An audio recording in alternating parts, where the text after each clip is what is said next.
For me, the ecological footprint is the very concrete way to communicate about how we as individuals have an impact on the planet and how we use the resources of this planet. It is a way that helps to really bring the message home of everybody is taking part in this, and we all have our own share of what we can change.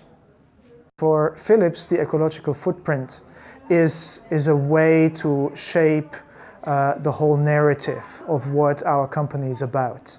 Our mission is to improve people's lives, and for us that means moving them down in ecological footprint and moving them up in development and health.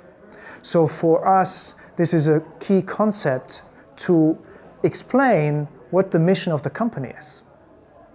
Then furthermore, obviously we try to apply this then specifically to our propositions and see how we can support our customers in lowering their ecological footprint by providing them solutions that use less resources.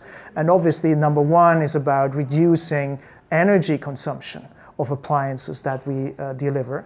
But number two is also now, and more so, is to look at the material level footprint, is how to get the materials that make up hardware come back and close the loop so that these materials are not lost and need to be re-extracted and remanufactured and then therefore increasing the footprint again.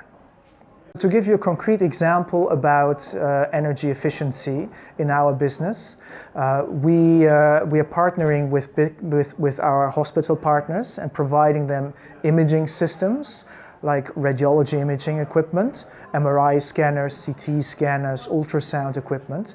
And we have, for example, developed a way to power those equipments down into a low energy mode during night and during the weekends.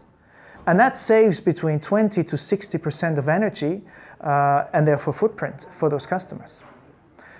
So on the energy element, this one example, then on the material level, another example is our commitment as a company by 2020 to take back all the large medical equipment and find a new purpose for them through refurbishment, parts harvesting, or recycling. So we are partnering with our customers to help them get access to the newest technologies and removing the barriers of not switching technology by taking back the old technology and actually paying for that. Because we know that there is a lot of value in it, and we are best positioned to redeploy that value in the optimal way. The main challenge in our industry is really about changing mindsets. And that might be a no-brainer and a recurring theme in many cases, but especially if you talk about the healthcare industry, we see that there is just an inherent feeling that healthcare professionals believe that doing good for a patient can be done without considering all the negative impacts that happen around the practice that they're doing. So that's why we are partnering up with Healthcare Without Harm, for example, to really bring that point home that also the healthcare industry is creating a lot of negative side effects by the way they operate, and therefore we want to partner up with them and help with our innovations to really make sure that there is indeed no harm created. For me, the point of scaling right now is really in creating a mass movement, is to scale up the myriad NGOs, initiatives, volunteers that are out there and unifying their voice and pointing it into one direction.